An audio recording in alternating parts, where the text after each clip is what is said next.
Hi എല്ലാവർക്കും സിയാനൈറ്റിസിലേക്ക് സ്വാഗതം. അപ്പോൾ ഇന്ന് നമ്മൾ തയ്യലിൻ്റെ വീഡിയോ അല്ല, നമ്മളൊരു ഹോം വീഡിയോ ആണ് കേട്ടോ ചെയ്യുന്നത്. നമ്മുടെ വീട്ടിൽ ഒരു നാരകമുണ്ട്. ഞങ്ങളുടെ ഇവിടെ പറയുക എറണാകുളം ഡിസ്ട്രിക്റ്റാണ്, ഇവിടെ മൂവാറ്റുപുഴയ്ക്ക് അടുത്താണ്. അപ്പോൾ ഞങ്ങൾ പറയുക വടുകപ്പുളി നാരങ്ങ എന്നാണ് പറയുന്നത്. നമ്മൾ നാരങ്ങ അച്ചാറൊക്കെ ഇടുന്നതാണ്. സദ്യക്കൊക്കെ നമ്മൾ നാരങ്ങ അച്ചാർ കൂട്ടത്തില്ലേ, പായസത്തിൻ്റെ കൂടെ കൂട്ടുന്ന ഇട്ടില്ലേ, അതുപോലത്തെ നാരങ്ങയാണ് കേട്ടോ.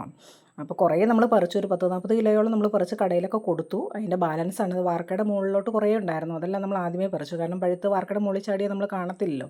അപ്പോൾ അതുകൊണ്ട് നമ്മൾ വാർക്കയുടെ മുകളിലോട്ടുള്ള ആദ്യം പറിച്ചു.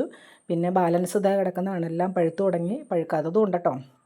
അപ്പോൾ നമ്മൾ പറിച്ച് പച്ചക്കറി കടയിലൊക്കെ കുറേ കൊടുത്തതാണ്, കുറേ അല്ലാണ്ടൊക്കെ വീടുകളിൽ കൂടെയൊക്കെ നമ്മുടെ റിലേറ്റീവ്സൊക്കെ ആയിട്ടൊക്കെ കുറേ കൊടുത്തു കേട്ടോ. അപ്പോൾ രാവിലെ പഴുത്തത് 3-4 ചാടി കിടപ്പുണ്ടായിരുന്നു. അപ്പോൾ അത് നമ്മൾ പെറുക്കിയെടുത്തു. അതിന് ശേഷം എന്താ കിടക്കണം, അപ്പോഴാണ് ഞാൻ ഓർത്ത ഒരു വീഡിയോ എടുത്ത് നിങ്ങളെ കാണിക്കാം. നിങ്ങളുടെ നാട്ടിലോട്ട് ഈ നാരങ്ങയ്ക്ക് എന്താ പേര് പറയാമെന്നുകൂടെ ഒന്ന് കമൻറ്റ് ചെയ്യണേ. അപ്പം അങ്ങനെ നോക്കി വന്നപ്പോഴാണ് ഞാൻ കണ്ടത്.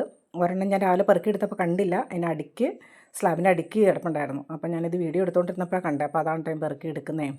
പിന്നെ അതാ മുറ്റത്ത് ഇരുമ്പൻപുളി ഉണ്ട് കേട്ടോ. ഇവിടെ ഞങ്ങൾ ഇരുമ്പൻപുളി എന്നാണ് പറയുന്നത്. പല സ്ഥലത്തോട്ടും പല പേരായിരിക്കും അതിന് വരുന്നത്. അപ്പോൾ നിങ്ങളുടെ നാട്ടിൽ അതിന് എന്താ പേര് പറയാമെന്നൊന്ന് കമൻറ്റ് ചെയ്യണേ.